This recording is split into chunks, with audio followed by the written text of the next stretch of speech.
Hi, I'm Johnny and you're watching the Hexy Beast. And on this episode of my Shelf by Shelf, we're going to be taking a look at this shelf right here.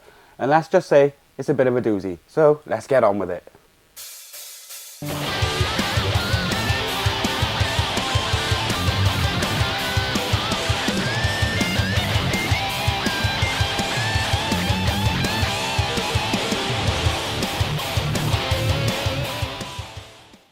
Okay, so welcome back to my Shelf by Shelf series. This is part 8, and now let's just get on with some games. And the first thing I've got, which is going in the not played pile, obviously, due to my crippling fear of bees and wasps, is this expansion for Petrichor.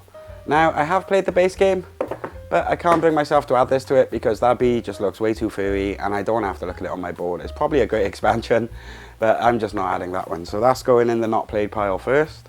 Next game we got is... one without an insert, obviously, is City Skylines, the board game based on the video game from Cosmos Games. It's quite a fun little polyomino game. Kind of gives you the feeling of the video game, but it can be quite tricky. And if you are going to play it solo, I recommend just playing it two-handed co-op instead, because it kind of just gives you a bigger hand of cards, and you can kind of get more done with the co-op style. So that's been played, so that's going over here. That's going in that pile. And what next? What next? Okay, the next one we have is another game that is in the play pile, actually, is The Batman Who Laughs Rising. This is actually similar to other Rising games, but this one has a really nice dark theme. It comes with a massive Joker Mini, which I personally think is quite attractive, especially with the little chains that went along it and all. It's kind of similar to any other Rising games where it's kind of about like dice drafting and pulling icons from a dice pool. But it's good fun, and I look forward to getting that out again around Halloween because I really like it. It's a really good Halloween game, actually. What's next? What's next? Okay, we got the World of Warcraft Wrath of the Lich King reskin of Pandemic, which is basically the same as Pandemic, just it has minis and some abilities, and it has a bit more theme than normal Pandemic. And if you like World of Warcraft, it's kind of, if you had to choose between this or Pandemic, just get this one. It's a bit more modern, has minis with it, you can paint it if you want to. But like, yeah, it's just Pandemic, but with different skin. So yeah, that's been played. There's actually a review of that on my channel. What next? Oh, we got one of my personal favorites now. We've got Rallyman GT, one of favorite games in my collection. I do play it a lot, time trial mode, and I do have times, I think, on BGA, which are in at least the top 15 by now. Someone's probably beaten some of my times. I haven't been on BGA in a while.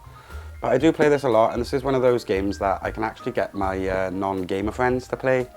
It's just, for me, it's kind of like the perfect race game. It's roll to move, but not in the way you think. It's got like, it does your gear changes, and the faster you take a corner, it increases the amount of hazards and stuff. It's just really, it kind of has a really good sense of simulating the idea of race car driving, so I kind of really like it. In fact, there's a review of this on my channel. I think it's one of the ones that got a perfect score, actually. It might be the only one. I don't know. I'll have to go check. So next on the list, we have, oh, another one I've covered on the channel is CO2 Second Chance. It's the only Lacerda game in my collection. It's actually the only Lacerda game I've played as well. It took me a little while to learn, but it is a great game. It's kind of like, it's based on environmental sort of problems, so it kind of, it's about global warming and pollution and stuff like that. It can be very hard to win, I can tell you that now, but it is a fun Euro game, and I do like the look of the board, especially in this printing where it's all like nice and pretty with art by Eno Tool, one of my favorites. But this, yeah, going in the played pile, seems like everything that I'm pulling up has been played. What else? Oh yeah, this is the shelf where Lost Ruins of Arnak lives. Now, if you haven't heard of Lost Ruins of Arnak, I'm sorry. There was some dust on that game. It's all over my tablecloth now. So yeah, Lost Ruins of Arnak. One of my favourite Euro games. I think it's probably going to appear in my top 10 again. Especially now it has the Expedition Leaders expansion. It's just one of those games that I think it's going to be one of those, it just sticks around, man. It's just one of those games that's always going to be in my collection. Don't think I'm ever going to get bored of Arnak. It's like that perfect midweight Euro game, has some fun card play, and in general, it's just more interesting than some other games that are similar to it. If you want something like Lost Ruins of Arnak, but is a bit more complex, I'd recommend something like Batoku, which is going to be showing up in a later episode of the stuff on top of the shelf. But right now, let's have a look what we've got left. Oh yeah, this is where all the Harry Potter games live. And this is the first one that actually isn't solo. This is one I play only with my wife. This is the Harry Potter House Cup competition game. And it's kind of a good way of getting people who don't usually play games into worker placement, actually.